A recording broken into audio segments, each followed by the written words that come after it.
Deputy chief minister व वजीर finance भट्टी विक्रमार्का ने कहा कि हैदराबाद में फार्मूला ई रेस के इनेकाद से रियासत को कोई फायदा होने वाला नहीं है और इस इवेंट से रियासत को कुछ आमदनी भी नहीं होने वाली है। इसके बरक्स हुकूमत पर ही इस इवेंट पर रकम खर्च करनी पड़ती, इस वजह से फार्मूला ई रेस को मनसूख कर दिया गया।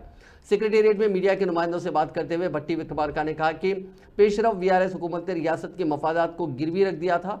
साबिका हुकूमत की खामियों और गलत पॉलिसियों को दुरुस्त करने के काम में हम मसरूफ़ हैं। उन्होंने कहा कि हैदराबाद में फार्मूला ई प्रिक्स इवेंट को मनसूख कर देने पर बीआरएस कायदीन और साबिक वज़रा मनमाने बयानात दे रहे हैं। इस मामले में अवाम को हक़ाइक़ से वाकिफ करने की जिम्मेदारी कांग्रेस हुकूमत पर आयद होती है।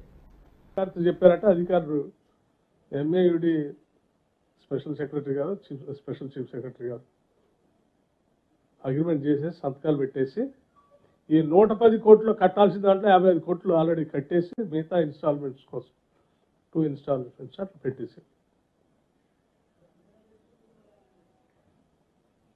అంటే ఇది ఇప్పుడు ఆ రెండో ఇన్స్టాల్మెంట్స్ కోసం థర్డ్ ఇన్స్టాల్మెంట్ కోసం ఆ 55 కోట్ల కోసం ఫార్ములా ఈ వాళ్ళు స్టేట్ గవర్నమెంట్కి నోటీస్ ఇచ్చారు, మీరు అది డబ్బులు కట్టాలి.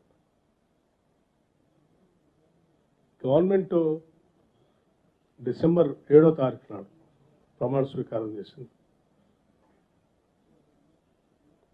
వీళ్ళ సంగతి ఏందో తెలుసుకుందాం. ఇదేంది వారు మంత్రి గారు మాజీ మంత్రి గారు ఎక్స్లోను ట్విట్టర్లోను నగర ఇది రాష్ట్ర బ్రాండ్ ఇమేజ్ అంతా పోతా ఉంది, తెచ్చినవన్నీ పోగొట్టేస్తాం. అరే పచ్చిగా రాష్ట్రాన్ని అమ్మకానికి పెట్టి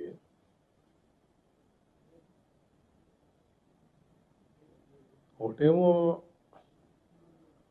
ఆ కంపెనీకి వస్తే ఇంకోటి ఫార్ములా ఈ మరి రాష్ట్రం ఏంటి రాష్ట్రానికి వచ్చే ఆదాయం వీటన్నిట్లో అంటే ఏం లేదు.